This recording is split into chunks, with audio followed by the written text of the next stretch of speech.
9 महिना कोखमा राखी तिमीले भित्र्यायो मलाई यो संसारमा बोकी।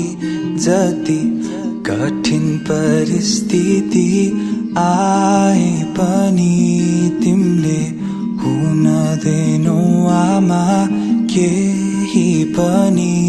तिम्रो माया र ममता पार म सम्झिने छु जहिले तिम्रो साथ।